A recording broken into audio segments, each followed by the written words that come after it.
welcome to the Speaking Podcast. You can find all my episodes on speakingpodcast.com. I'm also on BitChute and YouTube at Speaking Podcast. I also have the Awakening Podcast, the Meditation Podcast, Learn Polish Podcast, and the Crypto Podcast, and all can be found on roycollin.com. Today, my guest, currently based in New York, please welcome Neil Gordon. Thank you very much, Roy. It's good to be here. So my strategy on this one, I don't read through your impressive resume because I've seen, but I actually like you to introduce yourself to the audience. Well, I appreciate that, Roy. I like to introduce myself with a little bit of a surprise when people find out about what I do and my background.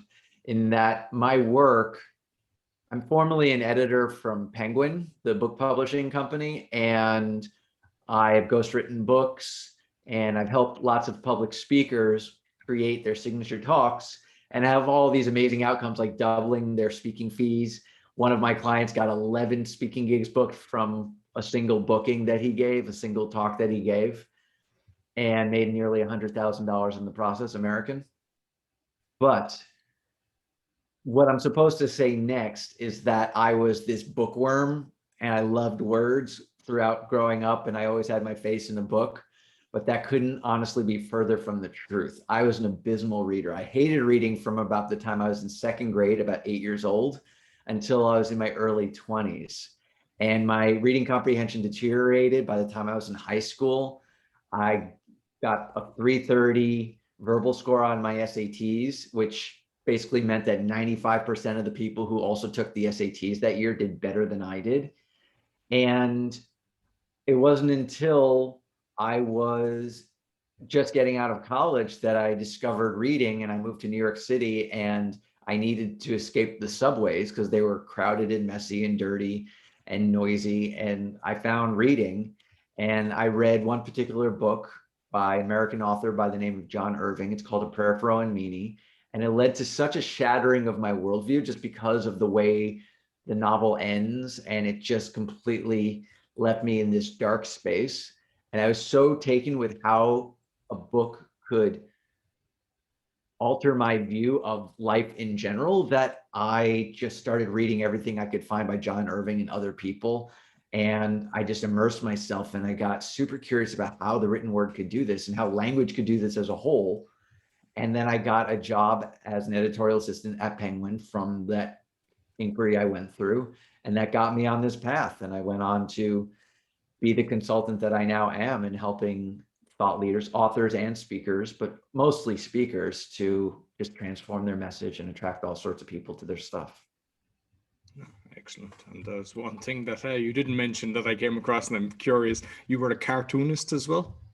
Yeah. But even before I became a communication expert, I remember this. I really didn't like New York when I first moved there. And so about a year after school, I was a long time ago, I was married. I'm not anymore, but I went away on my honeymoon about a year. We were very young. I was a year out of college when we went on we got married, and we were flying back, and we were flying over the New York City skyline. And I was so upset about the fact that I just didn't know what to do with my life. I was only 23, so it's what does one expect from themselves at 23? But just looking at this big, huge city that I didn't understand, and I didn't know what my place was in the world, I just thought, wouldn't it be great if there was just this kind of light, funny cartoon book that taught you what kind of job to get or something like that. And I thought, oh, I should write that.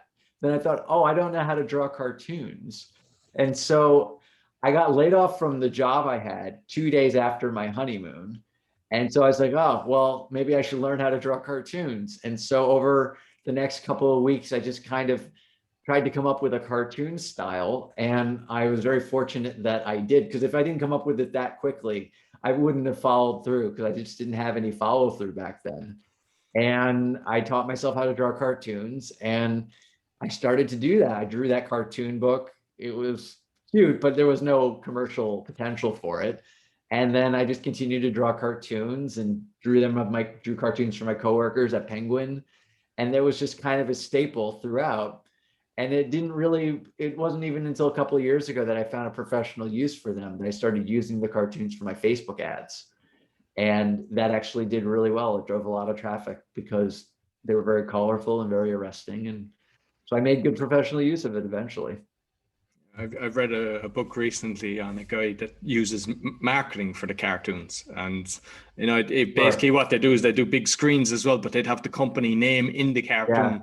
Yeah. And it's a very creative, because as you say, I mean, I find that the more creative you are, the more people are curious and start looking. I mean, you could put up the biggest post, you could write, just say this episode, I could write all the different things, but I put up a cartoon, they're grabbing the attention, and then they might follow through to start seeing where's the link, and then listen to it. Yeah.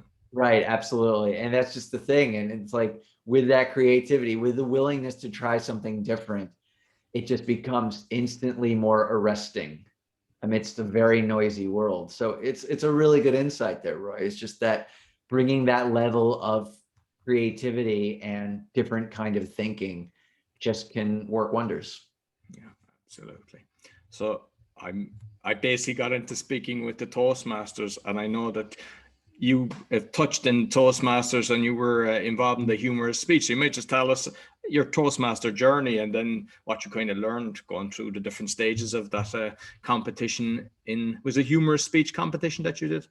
Yeah, I did the humorous speech competition. I was only in Toastmasters for about 6 months, and I had this goofy story of when I went on a date many years ago, where the young woman I was on a date with had a lot of nervous energy, and she was like super hyper, and it was a bit much for me. But the most acute manifestation of that energy was in her use of air quotes. And it was just sort of like a thing where she would just use air quotes for everything. This, in the audio, you won't necessarily know what I'm doing with my fingers, but I'm just putting those air quotes next to all of my words to emphasize their meaning. And so all of that. And so it was a lot to take in. And I counted the second date we went on, I counted that she did air quotes like 17 times in a single dinner. And it was just too much for me. And I felt like a Seinfeld character, honestly. It's like, she had man hands or something. Like, it's one of those excuses that Seinfeld gives for breaking up with these lovely women that he would go on dates with. And so I told that story. There was a fair amount of humor infused in it as a humorous speech, and just like doing like dialogue and modulating my voice and doing all sorts of things and all of that. But what was interesting about doing that story in a Toastmasters environment is that there are very clear guidelines and criteria for what constitutes a great speech. And I believe one of them is how you move around the room as a speaker. And in telling the air quotes girl story, I didn't feel compelled to move around. I felt that standing still and just telling the story and using my voice and using gesture, but not necessarily moving around the space, because we were at dinner and all the things that happened were stationary. And so I didn't feel called to move around, because feeling more rooted felt to me a more grounded way to tell such a fanciful story with like all the modulation of the voice and all that sort of thing. And I did lose in several rounds into the contest to another gentleman who, he did okay in my opinion, but what he did do that I didn't do is he moved around the room. And I imagine, and I never saw the judges' criteria or anything like that, or how I scored, but my guess is that I lost to him because he moved around in that way. And so generally my experience with Toastmasters is it's absolutely wonderful for overcoming the fear of public speaking, because you have a small, friendly audience to get better at it. It can be very nerve-wracking for so many of us, and it's wonderful for doing that. For getting the more nuanced difference in finding one's own voice and feeling fully possessed in that voice, I feel like it has some value. I feel like there are other opportunities that go beyond that kind of what I found to be a fairly rigid assessment of all of that. Like, I entered a lot of competitions. I was involved in, I'm still, I mean, our club, we're not really meeting now because of, the craziness that's going on. But I did the humorous speech as well. And Yeah, I got into the district final with 5 countries. And what I nice. did, because I saw, I mean, I totally agree with you, because there's some people, they are using all the stage and they're using all the tricks and everything. And it's not necessarily, a good speech there. But Right, because I've learned from the first competition, it was like looking at the judges' guidelines, because you can see what they're judging you on and make sure you cover all of them in your thing, which is, it's like, is that the right way to be a speaker? I don't think so. And I mean, some people mm, have it polished, but if you want to actually win it, which you said, I mean, like like I haven't heard your speech and that guy's speech, but based right, on the criteria, I mean, it could be neck on neck, and because somebody thinks that, yeah, they're using all the stage, they might class it as being connecting better with the audience. A few judges might give right. them, so unfortunately, but I don't think it's the route to go down, to be actually like winning these competitions and everything, because I think it's more for yourself. You think it's great, but the reality is, if your speeches are like a kind of fakeness, like flicking the hair at a certain Right, time, certain movements and right, everything, it's not coming from the heart. Then, because I 100% agree with you, because I tend to do a right. lot of my speeches as well. I'm anchored, and I tend to, that's how I get my message out. I mean, it's different, obviously, if it's relating to something, but Right. it's just something that people should be aware of. Yeah, yeah. You make a whole series of wonderful points there, Roy, because it's like from the heart, as you say, winds up being very important in just having an authentic connection with the audience, because you're there for them. You're there to empower them, to inspire them, to even just in the humorous speech context, to entertain them. But the larger point is that you are there to connect with them, and sometimes connection doesn't come from a series of check boxes. It can, but sometimes it doesn't. I mean, my favorite example of how you don't need to check all the boxes to have a great speech is Ken Robinson's TED talk on schools killing creativity, which is the most popular TED talk of all time. With like, it's got to be, I don't know, I haven't checked recently. It's got to be at least 70 million views, I think. And he doesn't move his entire lower body, he barely moves his upper body he just stands there and talks. And he's funny, and his stories are very empowering or funny or whatever they're meant to be. And he has a clear message, and he expresses it with lucidity and precision. And these are all things that we can learn from. These are things that we can remember, that great speaking isn't about checking off boxes as to what makes a great speaker. It's about empowering your audience to create meaningful change in their lives. Absolutely. And speaking, I mean, that is an excellent TEDx that you mentioned, or TED. So I know you helped Yeah. some people with doing a TEDx. So you might kind of give some of the pointers that that you've noticed, so that at the end of the day, people, not everyone's going to get to 70 million, but some of them can get a couple of 100,000, which in turn can Sure. open a lot of doors for you. Absolutely, absolutely.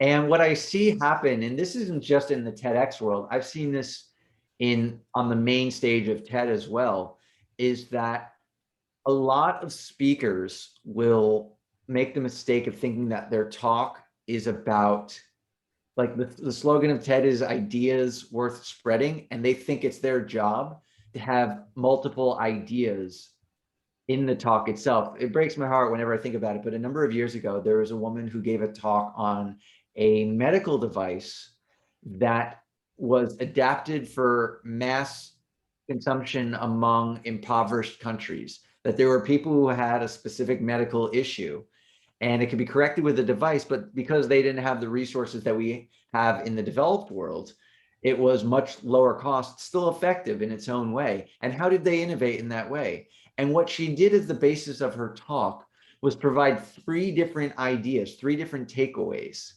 for what makes those kinds of devices, that kind of innovation possible.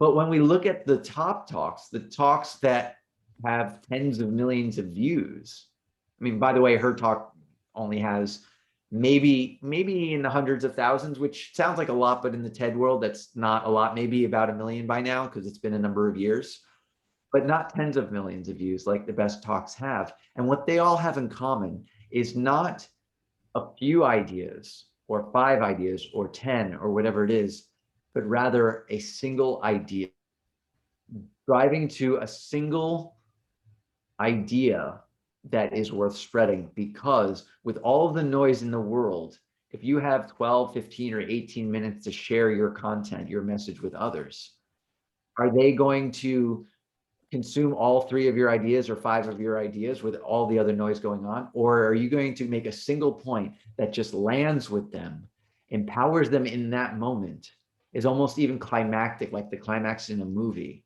And when they land like that, that's when they're going to integrate it. They'll internalize it, they'll remember it and say, oh, I love that speech about blank. And that's the mistake I see, not just on the TED stage, but with keynotes and other forms of speaking as well. They make it about several points instead of just one.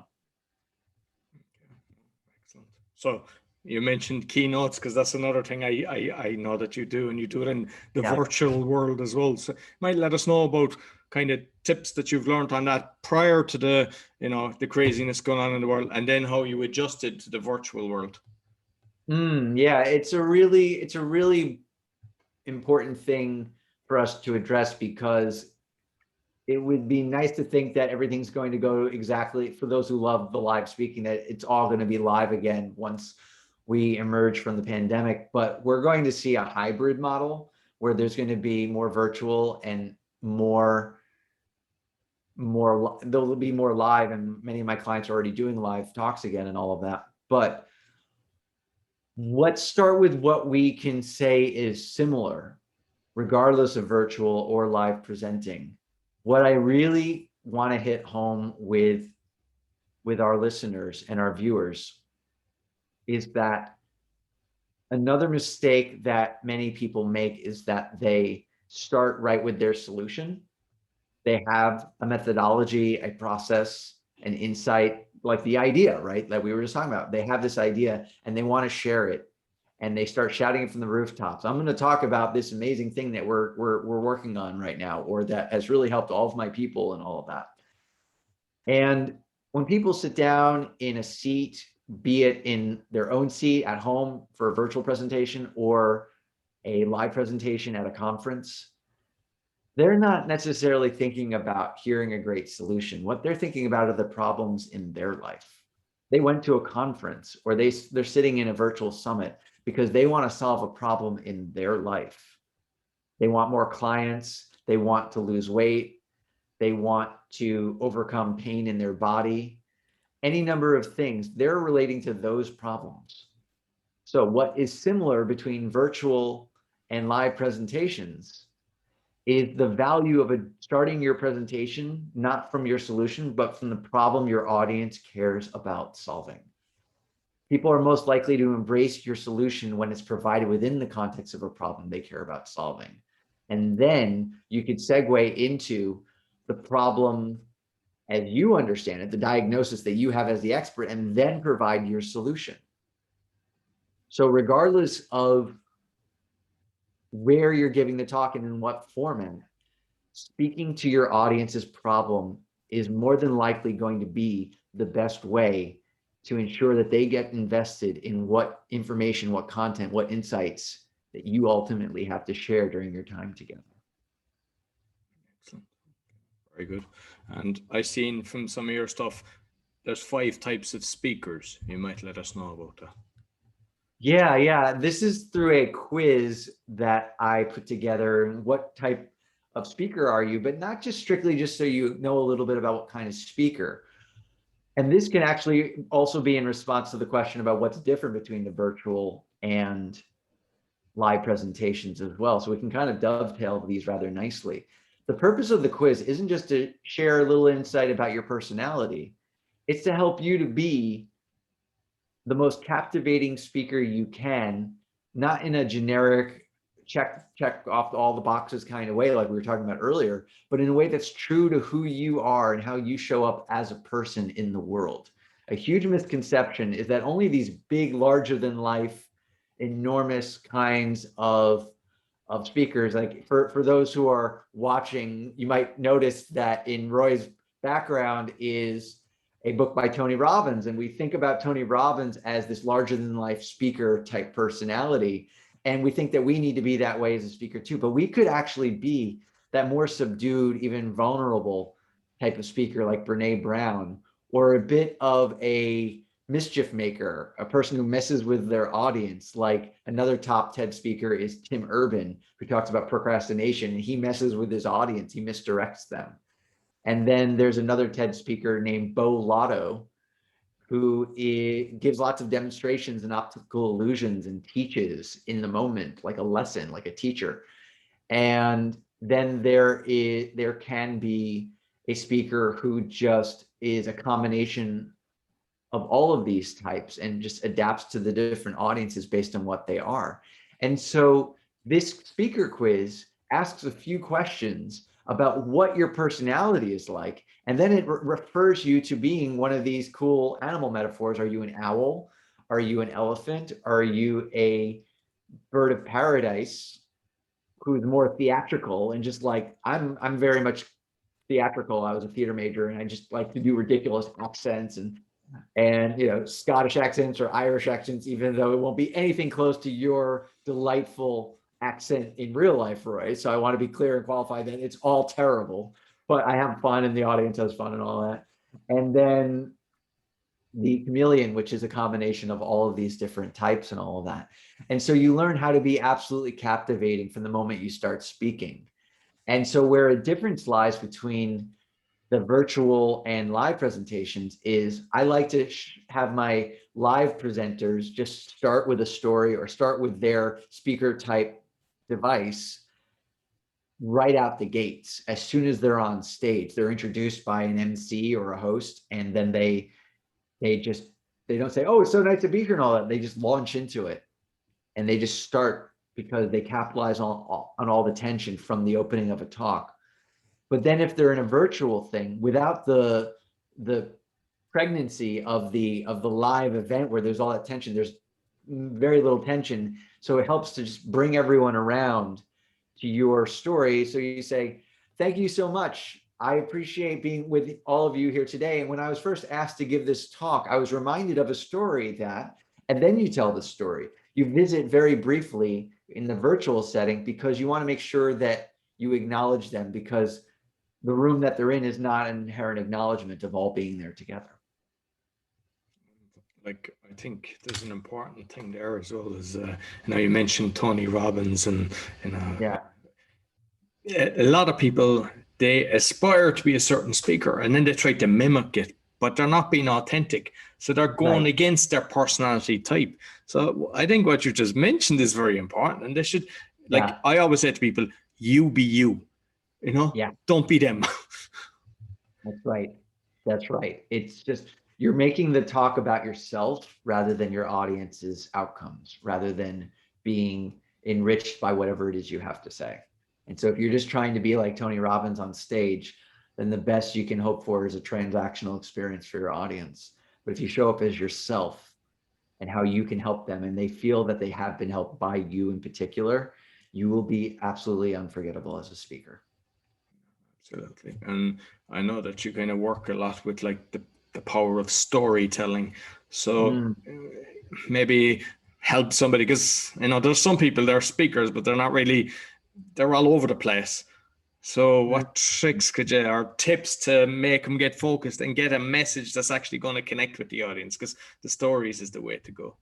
Stories are one of the most misunderstood things in our work as speakers, in that what a lot of people think is that you just tell a story from beginning to end and you insert into your speech, or that you tell your whole life story at the early part of your speech and then provide a few tips after you tell your story. And there's a greater opportunity to connect a story that you share with your actual message that you're there to provide. If you distill it all down to one message, like I said earlier in our conversation, what you can do is mine out a very particular part of your life experience and set a specific scene.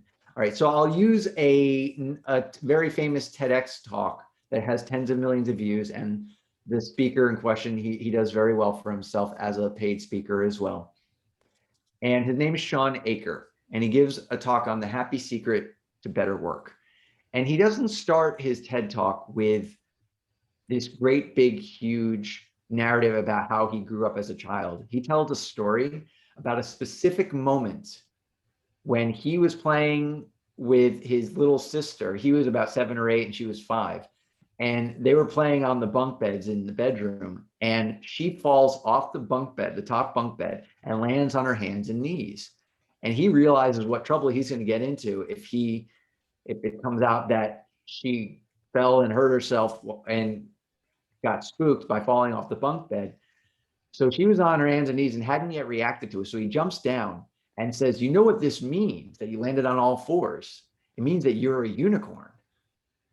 And then they just get up and continue playing and he never gets in trouble. And this is speaker storytelling gold for a number of reasons. One, he focuses on a specific scene, a moment that happens between him and his sister, not just his whole childhood, but a specific scene. But it winds up directly informing his message. It directly informs what he ultimately provides, the secret to better work later on in the talk. The reason why it becomes relevant is because of a certain moment that he mined out from his life, a moment he didn't see coming, when his sister falls off the bed and onto the floor. The value of a story about our story can be connected to our message when it features a moment of the unexpected. The moments we don't see coming force us to adapt like he did, coming up with this unicorn thing.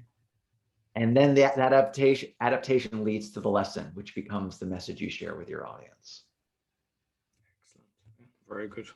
And kind of coming back to the penguin area of your life, I know that you're helping people kind of with books and like the ghostwriting as well. I don't think people kind of understand how important, if they have a book going out there, the amount of reach that they can get as well. I mean, as some people say, it's an expensive business card, but depending on what kind of services that you're offering, so you might kind of give us a few tips and tricks down that route as well. Yeah, well, I just to underline the importance and value of a book, I have a friend and I was helping her to put together some Amazon ads because she had a book, but she hadn't been advertising it. And it's tricky to get people to click on a book ad on Amazon, but she got a handful of clicks and she spent maybe a couple $100 initially on her ads and only made about $100 or $120 all American back on the book. And so she took a loss. She took an $80 loss in those first several weeks.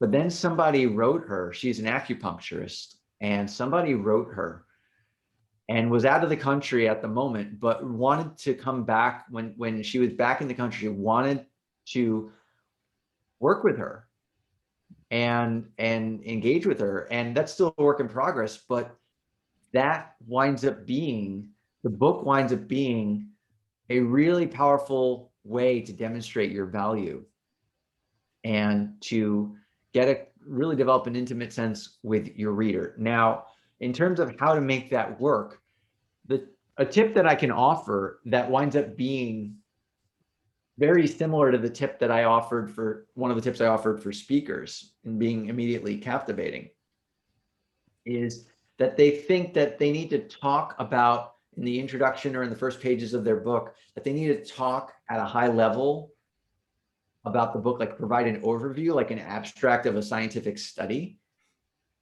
And that is, to me, like the worst way to start a book because it's very much keeping the reader in their heads.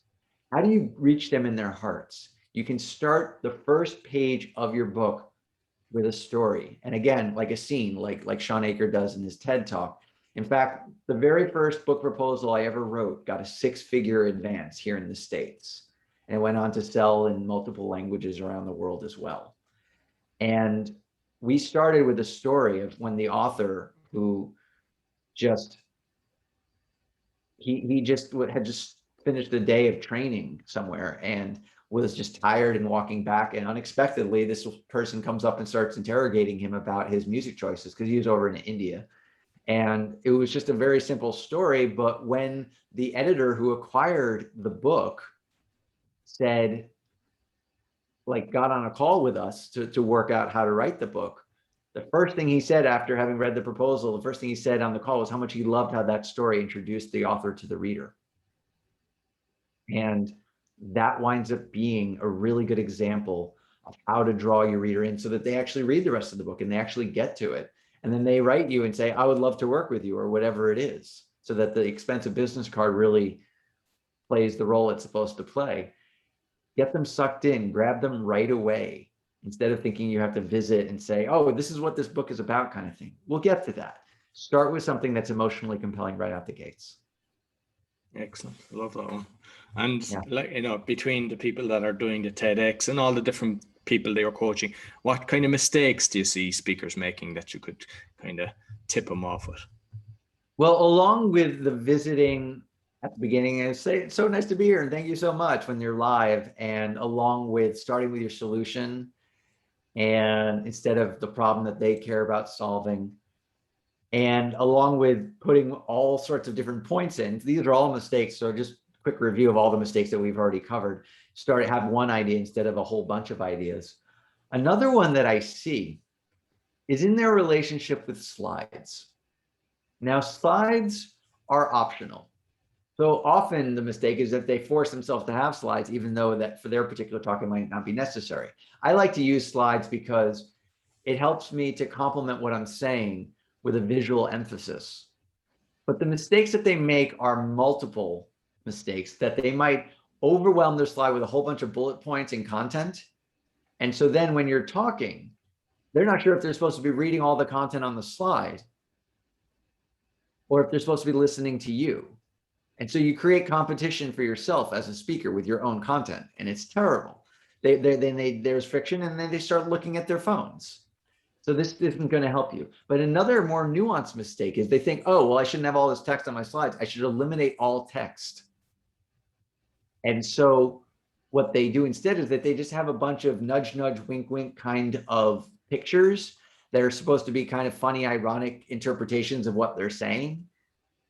And this is also a mistake, because like if you say really struggling to reach that tipping point in our product offer, if you're like an entrepreneur, like a company founder, and you're trying to present to your company, say we're struggling to reach that tipping point, and you put like a rock climber struggling to get up the mountain or something like that, and that becomes this kind of ironic, clever kind of interpretation of what you're saying.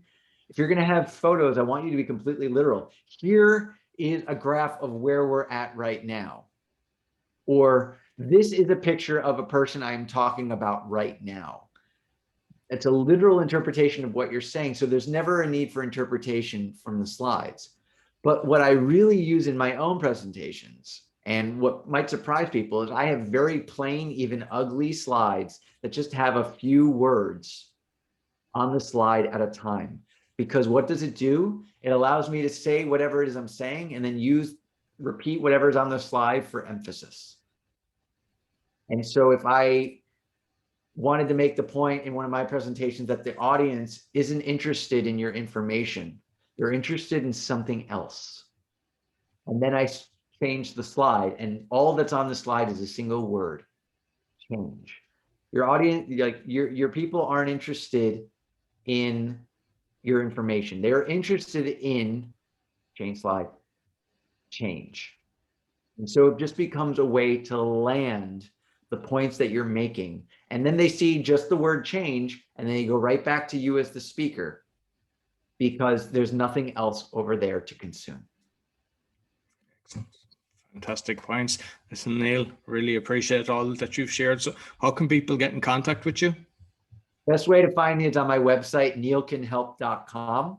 If you want to go right to that speaker quiz that I talked about, you can go to neilcanhelp.com/quiz. And that's Neil, N-E-I-L. Excellent. No, and I'll put them both links on the podcast description as well as the video. Great. So thank you very much, Neil. All right. I appreciate it, Roy. It's been a lot of fun talking. So that's all for the Speaking Podcast. You'll find all our episodes on speakingpodcast.com. As mentioned, we're on BitChute and YouTube. Be sure to give us a thumbs up, 5-star rating, share with your friends. Until next week, take care.